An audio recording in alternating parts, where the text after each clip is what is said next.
Bienvenue à toi sur cette vidéo et quelle belle nouvelle que Bitcoin qui a enfin atteint notre première target des 108 000, l'entrée de notre grosse zone que nous attendions. Et tu vas me dire oui, bonne nouvelle, mais moi j'en ai marre parce que niveau altcoin, c'est pas trop ça et j'en ai marre de me prendre des retracements. Je vous avais prévenu que nous avions encore un Bitcoin qui lidait tant que nous n'avons pas une Bitcoin dominance qui nous donnerait définitivement la rupture.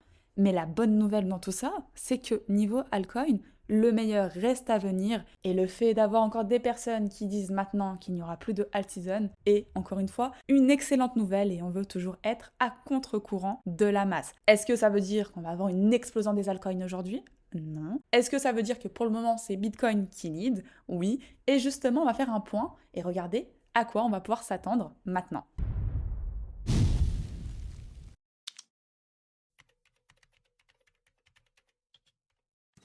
Aujourd'hui, on a la décision de la Fed sur les taux d'intérêt, très attendue. On s'attend à une baisse des taux qui est impérative, mais surtout le discours qui est aussi important sur ce qui va pouvoir être donné. Est-ce que ça va pouvoir rassurer le marché ou à l'inverse, nous donner un retracement un peu plus important. Donc d'ici ce soir, ça risque de bien bouger et techniquement, je vais te dire ce que je vais pouvoir surveiller et à quoi je vais pouvoir m'attendre déjà avec un point sur Bitcoin avant de passer aux altcoins.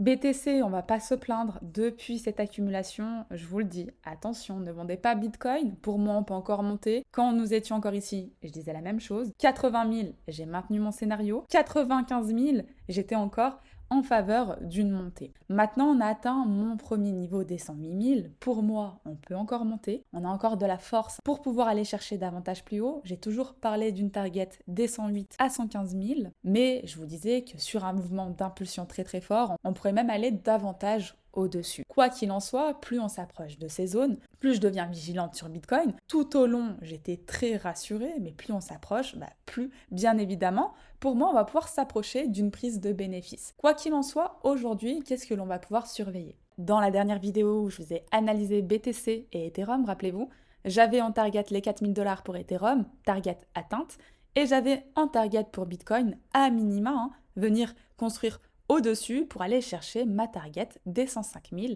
Et par la suite, vous les connaissez, 108 000. Et puis aller au-dessus, pourquoi pas aller chercher les 115 000, voire davantage si on a un mouvement d'excès. Maintenant, on est à l'entrée de ma zone. Donc on va faire attention. Là, ce qui va être important de surveiller sur BTC, c'est potentiellement, si on vient à donner une rupture sur ce niveau hyper important, on aurait en ligne droite le prochain niveau où là on a un support hyper solide aux alentours des 101 400 où là si on a une réaction assez forte, pour moi on pourrait remonter davantage. Je garde en tête, si on vient à casser ce niveau, les zones inférieures du bas de cette accumulation. Tant que structurellement parlant on reste haussier, pour le moment je n'ai pas d'invalidation, bien que plus on va monter, plus je vais faire attention. Mais pour moi, bien qu'on ait atteint mes zones et mes targets, pourquoi Bitcoin peut encore monter ? Tout simplement avec ce graphique de la Bitcoin dominance. Je vous avais prévenu, je vous l'avais dit, tant qu'on n'a pas de cassure, beaucoup de personnes crient à la alt season. Oui, en termes de définition, on a bien performé, mais je vous disais que ce n'était pas la alt season que tout le monde attendait, tout simplement parce qu'à aucun moment on avait une cassure de cette structure et un transfert de liquidité. Il y a juste à le voir ici. Pareil, cycle dernier, un petit retracement qui avait permis aux alts de performer avant le vrai pump sur Bitcoin, avant le transfert des liquidités qui avait donné la vraie alt season. Et c'est quelque chose qui est assez récurrent en termes de cycle avant d'avoir la vraie alt season que nous attendons. Pour que cette Bitcoin dominance puisse monter davantage, peut-être revenir retest ou même davantage, moi, je voulais un rebond que nous avons eu. On peut avoir soit un Bitcoin qui continue de monter, et là on aurait une Bitcoin dominance qui continue de monter également, soit un retracement assez important, et là on pourrait avoir une Bitcoin dominance qui continue de monter également avant le transfert des liquidités, bien que je suis en faveur du premier scénario. Quand je regarde également un autre plan sur BTC, pour le moment, c'est un sans faute. On a acheté tous les bottoms. Pour ceux qui me suivent depuis le début sur YouTube, j'ai fait toutes les analyses. Tout a été partagé publiquement, que ce soit sur Telegram ou sur YouTube. Mais vraiment, tous les bottoms, on a pu les avoir pour cette target. Target que nous sommes en train d'aller rechercher. Est-ce que acheter BTC maintenant, c'est une bonne idée ? Alors non. On avait eu suffisamment d'entrées pour acheter du Bitcoin maintenant. Pour moi, je vous ai dit, plus on va s'approcher, plus potentiellement je vais faire attention. Mais bien entendu, on peut encore monter et avoir peut-être un dernier push avant le gros retracement. Un retracement qui est normal, qui est attendu et qu'on a toujours vu. Donc potentiellement, c'est un scénario auquel je me prépare. Et quand on regarde les cycles précédents, que ce soit fin d'année 2020, on peut le voir,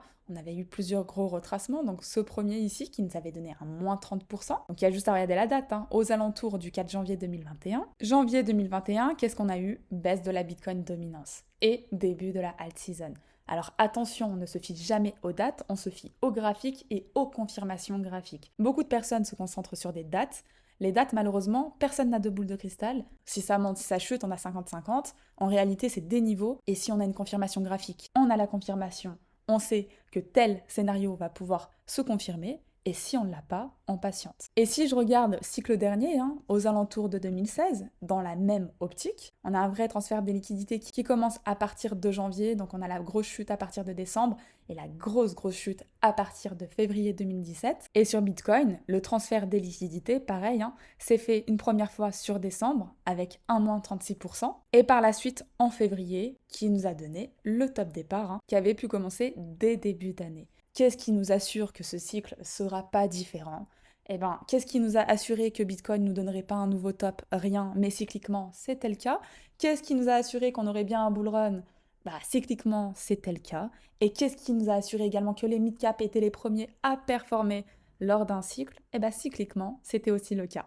Et c'est cette part de risque et cette part de doute qui fait que, à chaque fois, les personnes se disent que cette fois-ci, ça sera différent. Malheureusement, bien que tout monte, et Bitcoin nous a donné un pourcentage juste incroyable, on a quand même des personnes qui se retrouvent en perte parce qu'elles ne comprennent pas cette notion de cyclicité qui est pour moi primordiale, si on la lie bien entendu à l'analyse technique et à la globalité du marché. On ne se fie pas seulement à Bitcoin, à la Bitcoin dominance, mais au marché dans la globalité. Sur beaucoup d'alt, on est sur des retracements potentiels de retest d'accumulation. On peut encore venir retracer, retester certaines zones. Le top départ de la majorité des alts, ça va être la cassure des niveaux supérieurs. La plupart sont tous dans cette configuration. Et tant qu'on n'a pas ça, on n'a pas la validation d'un up un peu plus fort. Et ce qui nous montre également qu'on est sur un timing exceptionnel et qu'il faut impérativement préparer vos ordres d'achat, préparer les crypto-monnaies qui vous intéressent sur des ordres intéressants. Pour moi, il y a encore tout à faire pour cette alt season. Elle n'a pas encore démarré. Elle va démarrer. Il ne faut pas paniquer, il faut avoir un plan, savoir quand rentrer, savoir quand sortir, c'est primordial. Et de l'autre côté, on a des crypto-monnaies, je vous avais partagé, on était encore bien bas à l'époque, on a atteint notre première target, notamment sur Ando. On le voit bien, et ça c'est quelque chose que je voulais vous partager, tout ce qui est big cap c'est-à-dire les market cap, les capitalisations boursières des crypto-monnaies assez conséquentes. Si par exemple je prends le narratif du RWA, on a Ando, Pendle qui sont, on va dire, les big projets de ce narratif. Sur les deux, on est en train d'aller chercher de nouvelles ATH, performance qui a été donnée. D'ailleurs, Trump apparemment a acheté du Ando. Bon, c'est ça qu'il faut comprendre. Il ne faut pas attendre que Trump en achète pour savoir qu'il s'agit d'un bon placement. Si vous achetez avant que toute la masse achète, vous êtes ici. Alors ça, pour ceux qui me diront que j'ai tous les bottoms, c'est juste que j'ai mis un buy limit.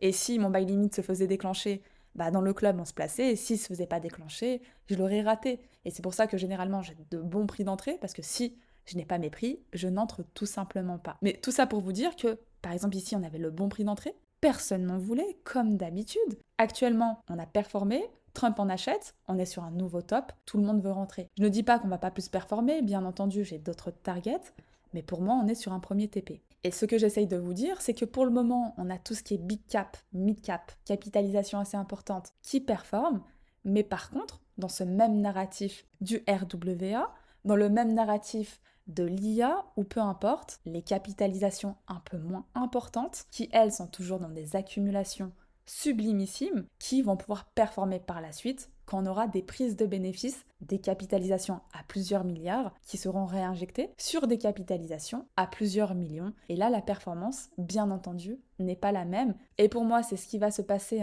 exactement tout au long de ce bull run. On garde en tête les gros narratifs, donc Layer 1, beaucoup de projets qui peuvent énormément performer. Mais quand je regarde réellement les narratifs qui nous intéressent. Alors DeFi, on a très bien performé, on est sur des TP, donc je ne vais pas revenir dessus. Je vous les ai partagés quand on était ultra bas. Mais si je parle de IA, si je parle de RWA, si je parle de DePIN, on est à la place 51. On a encore énormément de marge pour monter dans ce top. Et dites-vous qu'on a des crypto-monnaies à quelques millions qui ne feront plus quelques millions d'ici peu. Mais il faut savoir, comme je vous l'ai dit, patienter sur des retracements sur les coins qui sont trop hauts. Par contre, acheter des crypto-monnaies, commencer ces DCA sur des accumulations, des structures intéressantes, même si BTC nous donnait des retracements, et ça c'est hyper important. Et du coup, je vais terminer avec Ethereum. Ethereum, je vous avais dit qu'il fallait casser le niveau des 3800, et dès qu'on cassera le niveau des 3800, c'est un aller direct sur les 4000 $. Bon, on a fait 4087. Personnellement, c'était mon second TP, hein, je vous l'avais dit. J'ai un troisième TP au niveau des 4400. Quoi qu'il en soit, je suis déjà sécurisée, hein, c'est sécurisé sur le club. Donc maintenant, potentiellement, si jamais j'ai un retracement plus important, pour moi, ce sera des opportunités. En l'état actuel, si on vient à casser cette zone, on se rappelle que pour moi, on peut encore venir chercher les 3002. C'est une probabilité avant de remonter. Et si on a un big retracement, avant de chercher ma target, hein, je le rappelle, parce que si on vient chercher ma target, le retracement sera totalement différent. J'ai encore des zones inférieures que je garde en tête. Et encore une fois, je dézoome. On regarde Ethereum. Aucun top qui ne s'est fait casser. Pas de nouvelle ATH. On a encore tout à faire. En tout cas, moi, j'en ai terminé pour ce point rapide sur le marché. J'espère que ça a pu vous aider. Je vous prépare, je pense, prochainement une vidéo hyper importante. Pourquoi pour moi ce bull run sera le plus agressif et quelques petites pépites peut-être à venir. N'hésitez pas à me dire en commentaire si vous êtes chaud, ce que vous pensez actuellement du marché, si vous avez encore du Bitcoin ou si vous êtes full altcoin. Et puis je vous dis à très vite pour les prochaines.